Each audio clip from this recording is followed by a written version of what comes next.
2004 Toyota Sienna front door check replacement. Front door panel removal. We're going to start with taking this screw out right here. Just a Phillips. Go ahead and get that out. Save that. Don't lose it. And we're going to take a flathead or a butter knife, whatever you got, and pop this inside panel off. It helps to lift the handle. And then you could just pop it off. Be gentle not to rage. Pop it. And you could crack it and break it. Then we're going to get this Phillips out of here. Just like that. There is a little plastic screw. You just unscrew it like that and then pull the centerpiece out, and then you're gonna have to get a little something to pop this this clip piece out like that. Save this. Alright, now to remove the door panel, there's clips all up and down here, and we're gonna take a couple screws off, a couple more screws. We gotta take this off, and then we gotta disconnect some cables. So let's take this screw out right here. Take that one out. And then we're going to get something to gently pop this wood piece up. Just go along here and kind of pop it up. But be careful, because on this side there's a little hook. And you want to pull the back end up first and then pull it straight backwards, because you don't want to break that hook off. That's the hook I'm talking about. If you were to just pull this straight up, that would break and then it would be loose forever. So once you get to this point, we're going to take off this infamous window switch connector. What you want to do is push this centerpiece right here and then push it outwards. You're trying to pull the sleeve back first and then the whole connector out. It's a pain in the butt. Everyone hates that connector. Hopefully yours will go easy for you. Put this to the side. Then we got two screws right here. Get these out.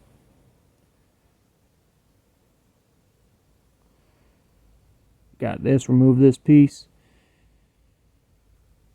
Now I'm saving all this stuff not to lose it. Now you can kind of lift up the door panel a little bit if you pulled the clips off. What I mean is you're going to reach under the door panel and kind of pull straight backwards. There's a bunch of little securing clips, but they pop loose. Start from the bottom and work your way up the side. Once you get them loose, or the door kind of out, you should be able to kind of pull it like this, the door panel. Now you're still going to have cables attached and maybe a possible another connector. We got to disconnect the cables to the lock and the door handle. It's not too bad. There's white on top, green on the bottom. Go ahead and just pull it straight outwards and then get the little ball piece on the end out of its little spot. Same with this one right here. Go ahead and get that out. Okay, we got that out. Now there's also a connector, a little small connector you might have to disconnect, so keep an eye out for that. Put the door panel aside. Now, a lot of times you're going to have to take this stuff off if you're doing repairs in the door. And this is just kind of like a noise insulator. And if you ever want to take this off, you just kind of pull it up like that slowly so it doesn't rip. And then when you want it, you can put it back on like that. Now, you may think you need to take that off, but you really don't. We're going to be going through the speaker. We're going to remove the speaker, and that'll give us access to what we're trying to get, the door stop, the door check. So first, let's disconnect this here connector. Go and pull that guy out. You can push the side with like a small flathead or something. Pop it loose. And then take these 10mm bolts out. They might also have a spot for a Phillips head if that's all you got. Go ahead and get these out here. 4 10mm little screws. Set them aside. Now your speaker might fall right off, or it may not. So you might have to just kind of get a little something a little pry it off a little bit. Not too hard. You gotta be real gentle with these. These are speakers. They rip easy and break. We don't want to mess it up. Just, pop the back off of it a little, or get behind it and just kind of pop it off. Be ready to catch it with your other hand. I just have my hand on my camera at the moment. Go ahead and get this off here like that. Then we're going to reach in here, and there's the door stop. Now, to get that off, we actually remove the bolt and then the nuts from the outside. So we'll go and get this off right here. It's a 10mm. You want to be real careful with this bolt, because if you mess up the threads on this bolt, you're going to have problems. And it has Loctite on it, so you just be real careful with it. I'd probably recommend using a ratchet and go slow. Now, there's two 10mm nuts right here. You go ahead and just get them loose, and then you can use your fingers to get them off the rest of the way. Just get them loose, and then you can just reach in here, try not to drop them. Got one, got two, and once you get this other nut off the door check stop, whatever they call it, door check, door stop, it'll just come loose, and you can just push it into the door, or just reach in here and pull it out. All right, go and pull this out, just like that, and we'll go ahead and get a new one. Now I'm gonna link this aftermarket one I got. It had great reviews on Amazon. I'm gonna link it. It's only about 30 bucks, but as I always recommend going Toyota if you can afford it. The Toyota one is about 80 bucks, I believe, maybe a little more. I'll link that as well. It depends on what you want to do, but it's basically the same procedure to replace it either way. But check the description for tools, parts, and all that. Now I got that in. Now I'm going to push it forward enough to where I can get those nuts on hand tightened, and then I'm going to tighten them down. This is the way I do. I get these nice and tight first, because then I could push the door forward and then just have the other side line up, and I'll put the bolt in. Again, I can't stress enough, do not, if this bolt on the side is not going in good, don't try to, lose your patience and run it down. Just be patient with it and get that bolt in, because you don't want to mess those threads up right there. So we're going to move the door until the hole's lined up, and then we're going to push this in.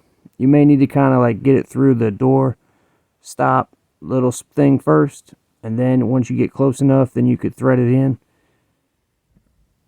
just like this. And then we'll go ahead and tighten this down. I'm going to use a ratchet because I don't feel comfortable just gunning it down. Alright, get that tight. Alright, now the part's been replaced. Now the hard part's over. Check it, make sure it kind of works a little bit. Don't shut your door all the way though. And then we're just going to put everything back together. Just reverse of what we just did. So first we'll put our speaker back in. Tighten this down. Again, be careful with your speaker. And then we'll plug it in.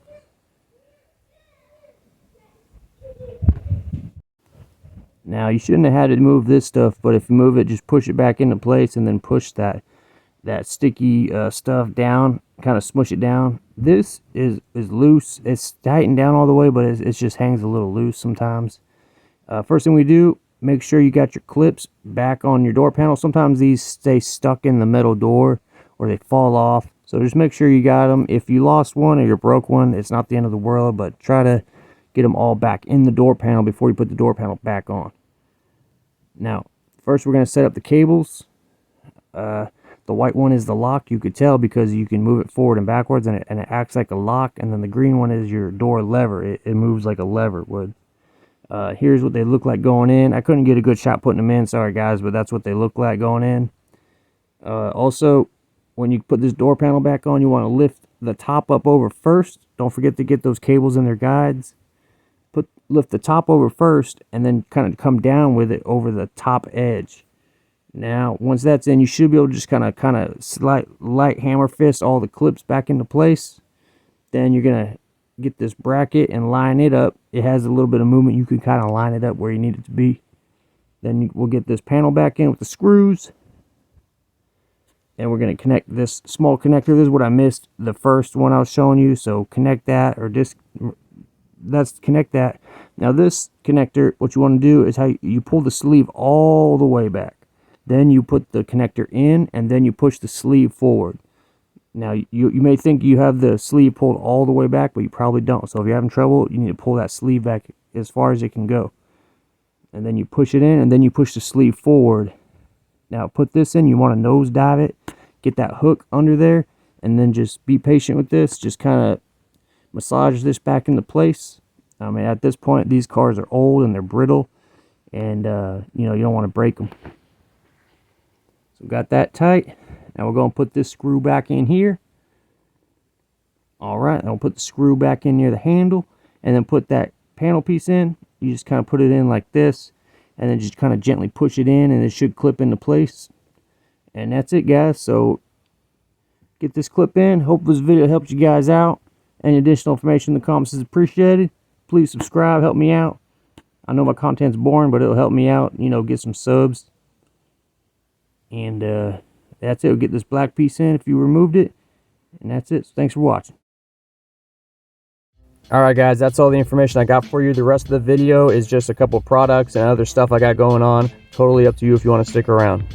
I got a 15% off promo code for Oxido LED headlights. These are the best headlights in my opinion. They just recently upgraded all their technology, so their LED lights are even brighter than the others that are still using old tech.